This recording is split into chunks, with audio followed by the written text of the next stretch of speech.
Hello tout le monde, j'espère que vous allez bien. Bienvenue dans ce nouvel épisode de Croissante. Je suis très contente de vous retrouver aujourd'hui. Aujourd'hui, j'ai envie de faire un petit podcast motivation, développement personnel, motivation pour réaliser ses objectifs de cette année puisque cet épisode va sortir à la toute fin de l'été, juste avant la rentrée de septembre. Donc je pense que je suis pas la seule à être dans un moment où j'ai envie de prendre soin de moi, où j'ai envie de poser des intentions pour cette année, d'avoir de nouveaux objectifs, aussi bien sur la santé que sur le développement personnel, que sur l'acquisition de nouvelles compétences, voilà. Donc aujourd'hui, on va se motiver ensemble et je vais vous parler de mes objectifs de développement personnel, de travail pour cette année, pour vous inspirer un petit peu et vous inviter à réfléchir à quels sont les vôtres. Et je voulais aussi vous annoncer du coup au début de ce podcast, et toujours dans cette même veine de prendre soin de soi pour bien commencer l'année, pour investir sur soi, pour passer une belle année et être fier de soi d'ici l'année prochaine. Je vous annonce, du coup pour ceux qui ont raté l'info, parce que je l'ai annoncé en story il y a quelques semaines, mais j'ai lancé une nouvelle offre pour mes consultations de naturopathie. Donc vous savez, à la base, donc, j'avais un panel de 3 offres d'accompagnement de suivi qui étaient plutôt des coachings premium avec du coup des packages de plusieurs consultations avec un suivi sur WhatsApp, etc. Et j'ai décidé du coup de proposer une formule plus classique de consultation individuelle, une consultation one-shot entre guillemets comme on dit dans le milieu, où vous pouvez du coup avoir tout simplement une consultation, un protocole envoyé par mail et potentiellement aussi si vous avez besoin une consultation de suivi un tout petit peu moins cher pour si vous avez besoin de poser des questions ou d'aller plus loin, de continuer à faire un suivi avec moi. Donc voilà, tout ça dans l'idée de rendre plus accessible du coup mon approche au plus grand nombre. Donc vous pouvez du coup me consulter sans avoir forcément à investir un argent plus conséquent. Voilà, donc vous pouvez tout simplement faire une consultation avec moi pour des objectifs tels que les problèmes digestifs, la transition végétale, les problèmes de peau, les problèmes d'acné, les problèmes hormonaux, les problèmes de douleurs chroniques, de fatigue chronique. Voilà, on peut en parler ensemble pendant une consultation et je vous envoie par la suite du coup un protocole d'hygiène vitale, des conseils en phytothérapie, des conseils en routine, en nutrition bien évidemment. Et voilà, je suis trop contente de vous proposer ça, donc parce qu'à la base du coup, quand j'ai lancé mes offres l'année dernière, mes premières offres, j'avais vraiment envie de faire uniquement des suivis pour pouvoir vraiment mesurer mon impact sur mes clients et du coup les suivre vraiment au jour le jour dans un format de suivi premium. Et maintenant que je suis bien ancrée dans ma pratique et pour des raisons d'accessibilité, mais aussi que c'est difficile de vendre des suivis qui sont chers. Donc, je vais pas vous mentir, c'est aussi parce que je pense que mes objectifs financiers font que j'ai besoin aussi de faire des consultations aussi un petit peu moins chères pour être plus accessible et avoir plus de clients. Donc, du coup, j'ai trop hâte. Voilà, j'ai vraiment hâte de recevoir en fait plus de monde pour vous partager en fait mon approche sur l'alimentation végétale, les troubles alimentaires, d'avoir une belle relation à l'alimentation, une reconnexion au corps, une reconnexion à votre santé. J'ai hâte de pouvoir partager ma passion, de pouvoir partager mon approche et mes solutions santé et bien-être à encore plus de gens qu'avant. Donc voilà, pour réserver, je vous mets du coup le lien pour réserver directement sur mon site avec le calendrier. Vous pouvez payer directement. Mes consultations individuelles sont au prix de 90 €. Je vous fournis ensuite une facture que vous pouvez éventuellement envoyer à votre mutuelle. Il y a de plus en plus de mutuelles qui prennent un forfait de médecine douce par an. Donc si ça vous concerne ou si vous pouvez choisir une nouvelle mutuelle pour cette année qui prend en charge ça. Et vous pouvez également payer en 3 fois. Si le tarif de 90 € fait beaucoup pour votre budget, vous pouvez payer en 3 fois directement sur mon site en appuyant sur le bouton, en cliquant sur Klarna au moment où vous mettez votre carte bancaire. Donc voilà, je vais commencer l'épisode maintenant. Alors, mes objectifs de développement personnel pour cette année. Donc, je pense qu'il faut que je vous fasse un petit update de ma vie, que vous compreniez un petit peu où j'en suis, tout simplement. Donc, à l'heure où j'enregistre cet épisode, on est encore au mois d'août, je suis encore en France. Je pars dans une semaine à Bali. Donc, je retourne à Bali pour environ 6-7 mois d'affilée au moins, jusqu'à ce que mon appartement, les travaux soient terminés. Puisque, donc, vous savez, j'ai acheté un appartement en Bretagne qui va être en travaux, du coup, tout cet hiver. On refait tout, l'isolation, l'électricité, la plomberie, etc. Donc moi, je serai pas là. C'est ma mère qui va un petit peu piloter tout ça avec mes ouvriers. Et du coup, je rentrerai vers le mois de mars pour aménager l'appartement et pouvoir en profiter un petit peu avant de le mettre en location. Voilà, vous savez tout. Et je rejoins une personne qui m'est très chère à mon cœur quand je retourne à Bali dans une semaine. Donc, je vous en avais parlé aussi un petit peu ici, je crois, et peut-être un petit peu légèrement en story. Mais donc, voilà, j'ai rencontré quelqu'un qui partage sa vie entre l'Australie et Bali. Et donc, on a entamé une relation. Voilà, c'est le début. Mais c'est quelque chose de très nouveau pour moi parce que c'est une personne qui me correspond, c'est une personne qui est très avenante avec moi, qui me sécurise beaucoup. Mais j'ai quand même remarqué cet été, du coup, avec la distance, que j'avais encore un petit peu des problèmes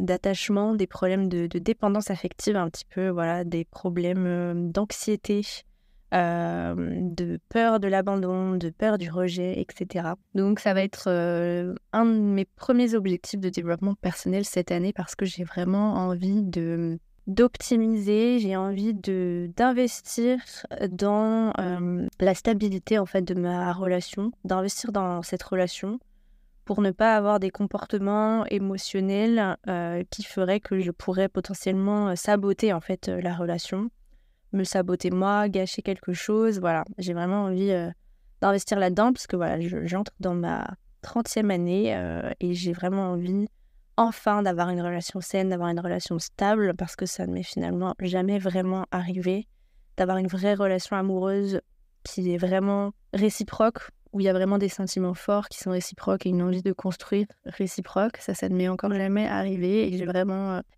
envie d'investir là-dedans parce que je sais que ça me rendrait très très heureuse. Donc j'ai envie de travailler sur moi, travailler sur cette peur de l'abandon, ce sentiment d'insécurité dans les relations amoureuses. Voilà, j'ai vraiment envie de guérir certains aspects pour mieux construire en fait. Donc, voilà, pour vous expliquer un petit peu, genre mon mec, il y a 0 red flags, mais de temps en temps, juste parce que, par exemple, on va s'appeler tous les jours pendant une semaine ou plusieurs jours, on va s'appeler tous les jours.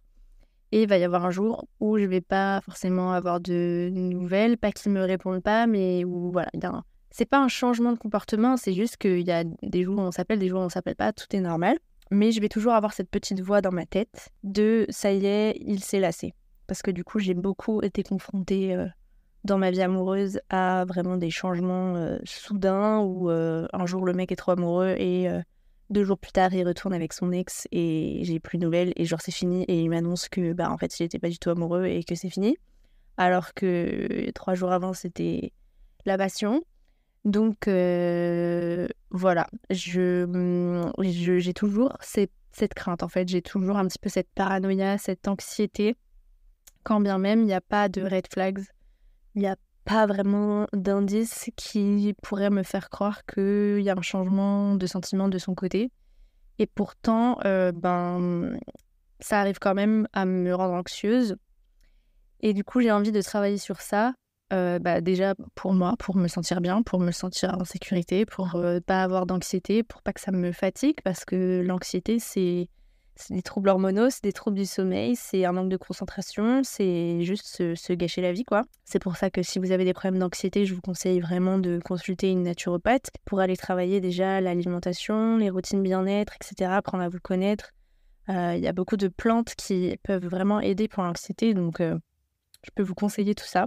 Mais aussi parce que j'ai pas envie d'être une meuf qui va réclamer de l'attention, qui va être tout le temps ouin ouin, est-ce que je te manque, ouin ouin, dis-moi que tu m'aimes, ouin ouin, est-ce que tu penses à moi. J'ai pas du tout envie d'être cette personne parce que je pense qu'il faut quand même être clair, hein, c'est pas du tout agréable pour l'autre personne d'avoir quelqu'un qui quémande comme ça et qui ne se sent pas sécure. Et voilà, parce que je pense que les hommes ne sont pas des gens qui veulent faire souffrir. Justement, au contraire, je trouve que la plupart des hommes, en tout cas, moi, ce que j'ai vécu, c'est que il y a plus de mecs qui, justement, ne veulent pas faire souffrir et qui du coup préfèrent arrêter des relations du jour au lendemain parce qu'ils ont peur d'être un bourreau. Le contraire existe aussi, hein. Il y a des hommes qui adorent être des bourreaux. Mais je trouve que moi, mon expérience, c'est qu'il y a aussi pas mal d'hommes qui ne veulent pas faire souffrir et qui, du coup, quand ils se retrouvent avec des personnes qui sont fragiles, qui sont susceptibles, qui peuvent avoir des réactions émotionnelles intenses, et ben du coup, ils fuient parce qu'ils n'ont pas envie d'être cette personne qui va faire souffrir. Et ils n'ont pas forcément la maturité émotionnelle de devenir la personne qui va guérir ou qui va rassurer, etc. Donc voilà, j'ai vraiment envie de travailler sur ce sujet-là pour aller mieux de ce côté-là. Donc, comment je compte m'y prendre ? J'ai cherché sur des plateformes de mise en relation avec des psys où, vous savez, il y a des plateformes où vous pouvez un peu sélectionner des types de pathologies, genre dépendance affective ou addiction ou même troubles du comportement alimentaire. Et vous avez du coup des listes de psys qui sont un peu spécialisés là-dedans et vous pouvez choisir et réserver une en ligne. Et j'ai pas vraiment vraiment trouvé quelqu'un qui faisait tilt. Et en revanche, j'ai une amie d'amis que j'avais déjà rencontrée sur Bali qui a lancé un accompagnement justement sur un petit peu la dépendance affective, sur comment se sentir sécure dans ses relations. Et j'avais pas vraiment jusqu'ici vraiment lu ses posts. Et le soir même, du jour où j'ai cherché un psy par rapport à ça, je suis retombée sur ses posts et là, ça m'a vraiment fait tilt par rapport à ce qu'elle disait, par rapport au profil des personnes qu'elle disait, donc par rapport au profil des personnes qui sont anxieuses dans la relation, qui sont un peu dépendantes affectives. Je me reconnaissais vraiment là-dedans, donc du coup, j'ai fait un appel découverte avec elle. Et du coup, j'ai commencé des séances. Enfin, j'ai commencé une séance avec elle pour aller vraiment travailler sur cette blessure d'abandon, cette blessure du rejet, cette peur du rejet, pour aller en fait changer mes croyances limitantes et me sentir plus sécure. Donc par exemple, là, j'ai fait la séance cette semaine et elle m'a donné du coup des exercices à faire, des exercices d'écriture. Par exemple, elle m'a donné à faire des exercices où je dois écrire 10 choses par jour qui prouvent que je ne suis pas rejetée, pour un petit peu aller changer mon mindset par rapport à ça et justement comprendre que c'est plutôt le contraire pour que ce sentiment d'appartenance et ce sentiment d'être incluse en fait, qui est une vérité dans ma vie, que je le ressente beaucoup plus par rapport à cette peur de l'abandon par exemple. Je vous tiendrai au courant du coup de ce suivi, peut-être même que j'inviterai Aurore sur le podcast pour parler de tout ça. N'hésitez pas à m'envoyer un message si vous êtes déjà à fond intéressé pour en savoir plus sur Aurore, je vous enverrai son profil. Il y a un autre sujet sur lequel j'ai envie de travailler cette année qui est à la fois un sujet de développement personnel, psy, on va dire, qu'un truc lié au business. Je me suis rendu compte ces derniers temps, et c'est super vulnérable ce que je vais vous dire, je me suis rendu compte que j'étais quelqu'un d'assez radine. Pas non plus la radine vraiment extrême à vouloir que ses potes lui fassent des virements pour des 2 € qu'elle a prêtés. Mais quand même, j'ai l'impression d'être... que si j'avais un défaut, ce serait plutôt ça, je le ressens parfois, que c'est difficile pour moi de dépenser de l'argent pour les autres. J'essaie toujours d'aller à l'économie. J'ai peur de manquer en fait. J'arrive à dépenser pour moi parce que j'arrive à juger les choses qui me sont utiles, etc. et dont je vais pouvoir profiter. Et encore, quand faut que ça reste quand même raisonnable, quoi. Je suis quand même pas dépensière. J'essaye toujours quand même d'aller au moins cher. J'achète mes vêtements sur Vinted. C'est déjà ça, il faut le faire pour des raisons écologiques, bien sûr, mais vous voyez, concernant dépenser de l'argent pour les autres, pour moi, c'est très, très, très difficile pour moi de dire « Ok, je t'invite au resto ». C'est très difficile pour moi de faire des cadeaux de Noël ou d'anniversaire qui soient chers. Ça m'arrive, et quand je trouve vraiment le bon cadeau, où je sais vraiment que ça va faire plaisir, j'ai cet élan de faire plaisir, d'être généreuse, etc. Mais sinon, ça me fait plutôt chier. On va se le dire clairement. Là, il y avait l'anniversaire de ma meilleure amie, voilà, qui est quelqu'un qui a beaucoup d'amis. À chaque fois pour ses anniversaires, il y a une 50aine de personnes invitées, tout le monde participe à la cagnotte. À chaque fois, on est sur des cagnottes qui s'élèvent à 1000 balles. Et moi, ça me trigger beaucoup. Parce que moi, quand je fais mon anniversaire, il y a 3 personnes qui sont invitées et j'ai pas des cadeaux à 1000 €, quoi, voilà. Mais du coup, ça me fait réfléchir sur, voilà, ce truc de trigger, en fait. Il y a quelque chose de l'ordre un petit peu de la jalousie, mais de l'échange aussi. C'est-à-dire que j'ai l'impression que, genre, je peux être jalouse parce que d'autres personnes reçoivent beaucoup de cadeaux ou que les gens sont présents pour eux pour dépenser de l'argent, etc. Moi, ça me trigger parce que j'ai pas ça, mais aussi parce que je fais pas ça aussi pour les autres, en fait. Donc, ça revient à ce que je disais aussi la semaine dernière sur l'effet miroir. Donc, c'est quelque chose que j'ai envie de travailler. D'autant plus que j'ai l'impression aussi que cette peur de manquer, ce radinisme, le fait d'être près de ses sous, de pas vouloir trop en dépenser. Enfin, je me rends compte vraiment que j'ai une peur de manquer d'argent. Tous les jours, je vais voir mes comptes bancaires pour savoir combien j'ai d'argent dessus, alors que je suis jamais découvert, quoi. Et que j'ai des réserves et que tout va bien. Mais j'ai toujours cette peur de manquer, et je ne sais pas d'où elle vient.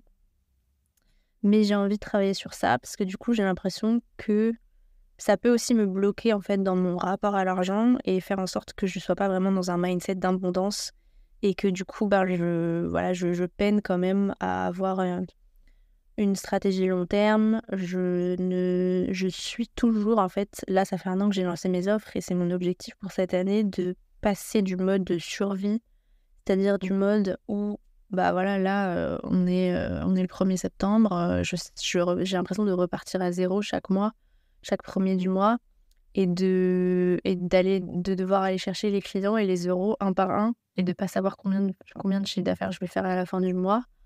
Et j'ai vraiment envie de sortir de ce truc-là pour avoir un état d'esprit une vision plus long terme pour mon entreprise et sortir du coup de ce mode survie. Est-ce que je vais avoir assez d'argent ce mois-ci ? Alors que je sais que j'aurai assez d'argent ce mois-ci, c'est juste que je suis toujours dans cet état d'esprit que je vais potentiellement manquer.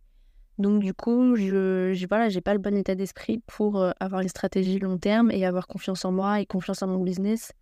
Et confiance dans le fait que je serai soutenue quoi qu'il arrive pour prendre des risques, avoir une stratégie long terme, etc.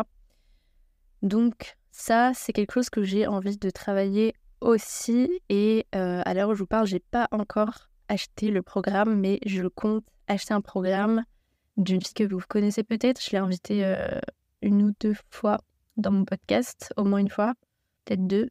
Et j'ai été dans le sien aussi, c'est Noélie Salguera. Elle a lancé un programme qui s'appelle Manifeste, qui est un programme de pratique de manifestation. Voilà, elle est aussi de plus en plus, ses coachings sont de plus en plus axés aussi business. Donc pareil, je vous en reparlerai. Je vous ferai un update de cet épisode dans quelques mois pour vous dire où j'en suis par rapport à tout ça et toutes mes prises de conscience. Et donc voilà, j'ai vraiment envie, aussi par ce programme, parce que du coup, ça fait aussi la transition avec mon 3e objectif, c'est que j'ai envie de me reconnecter à une forme de spiritualité. Et du coup, ce programme Manifeste de Noélie, c'est à la fois sur de la manifestation d'abondance, de la manifestation pour les relations, pour atteindre ses objectifs. Mais c'est aussi pas mal de méditation, etc. Et ça va me permettre aussi de me reconnecter en fait à des pratiques spirituelles que j'avais complètement lâchées. Donc pour ceux qui me suivent depuis pas mal de temps, vous savez que l'année dernière, j'ai fait une formation de prof de yoga. Donc j'étais vraiment à fond dans le yoga, à fond dans la méditation et tout. Et j'ai été dégoûtée en fait un petit peu de tout ça. J'ai été vivre au bout, j'ai pas du tout accroché avec la vibe. Au début oui, et au final, au bout de quelques mois, tous ces gourous m'ont fatiguée.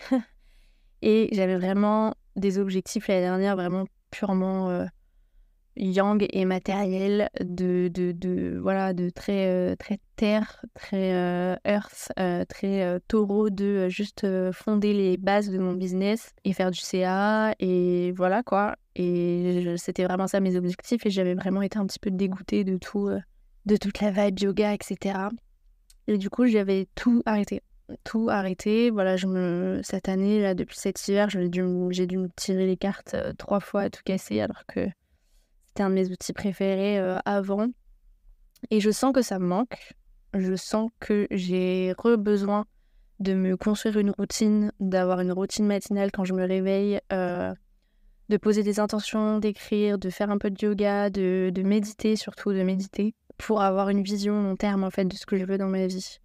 Je pense que c'est ça, un des grands bienfaits de toutes ces pratiques, c'est d'être au clair dans son état d'esprit sur ce qu'on veut et d'obtenir en fait ce qu'on veut et d'être dans l'énergie, d'incarner, de ressentir au fond de ses cellules l'énergie qu'on a envie de ressentir tous les jours dans sa vie. Ça sert à ça en fait, ces pratiques.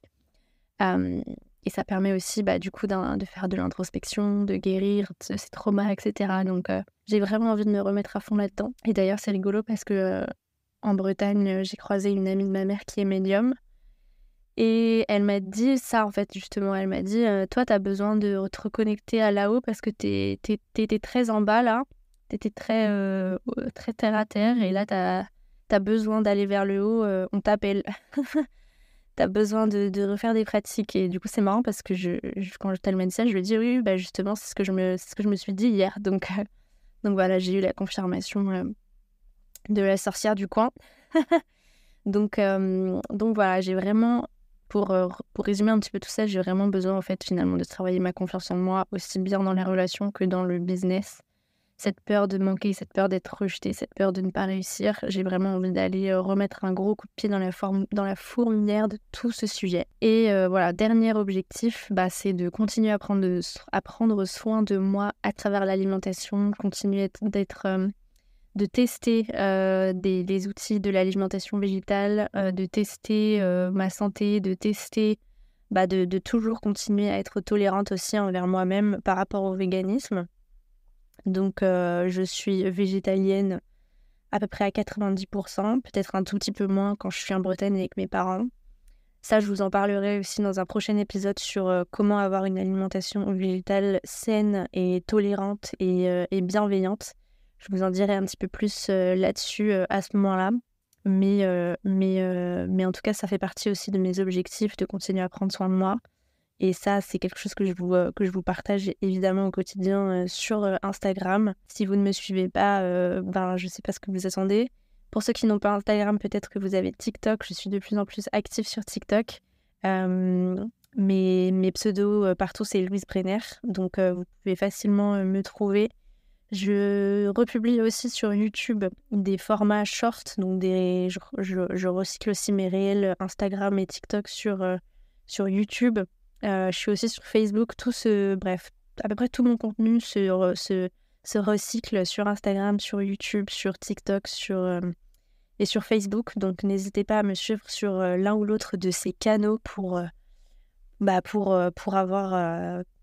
avoir mes petites pépites de sagesse. La meuf se sont coupissées mes pépites de sagesse au jour le jour. Donc voilà. Et je crois que c'est tout ce que je voulais vous dire pour cet épisode. J'espère que ça vous aura donné envie de prendre soin de vous, d'aller aussi taper dans la fourmilière pour avancer, pour continuer à évoluer, pour continuer à grandir, pour continuer à avoir une vie de plus en plus alignée, de plus en plus qui vous plaît de plus en plus, à rayonner de plus en plus, donc que ce soit au niveau bien-être, santé mentale, santé physique, développement personnel. Je suis là pour vous accompagner. Je pense réellement que faire une première consultation de naturopathie, c'est vraiment commencer à mettre le doigt dans l'engrenage, à mettre les 2 doigts dans la prise même pour faire bouger tout ça, débloquer votre situation, améliorer votre santé, parce que améliorer votre santé, ça va aussi améliorer votre santé mentale puisque vous serez moins fatigué, donc vous aurez plus les idées claires pour prendre soin de vous de manière globale, prendre soin de votre vie, prendre soin de vos objectifs pour tout simplement vous construire une meilleure vie. Donc si vous avez envie de débloquer certains problèmes de santé, que ce soit des problèmes de digestion ou des problèmes de fatigue ou de douleur qui vous bloquent et qui vous pèsent, ou tout simplement aussi de santé mentale, puisque la naturopathie c'est vraiment holistique. On s'occupe aussi bien de votre corps, de votre ventre, de votre tête, de votre squelette, de vos muscles, de vos hormones, mais aussi évidemment de votre santé mentale, de votre relation à la nourriture, de votre relation à vous-même. Donc si tout ça vous parle et que vous avez envie d'investir un petit peu plus en vous pour cette année, le lien pour réserver une consultation en direct, en one-to-one avec moi est dans la description de cet épisode et j'ai vraiment hâte de vous retrouver en visio et de vous accompagner et de vous partager toute mon approche et toutes mes connaissances sur mes sujets de cœur. Voilà. Je vous embrasse très fort. N'oubliez pas, si vous êtes sur Spotify ou Apple Podcast, de mettre une petite note 5 étoiles et un petit mot, si vous le pouvez, pour le podcast, pour aider au référencement du podcast et faire en sorte qu'il soit découvert par d'autres personnes. Je vous embrasse fort fort et je vous dis à très vite.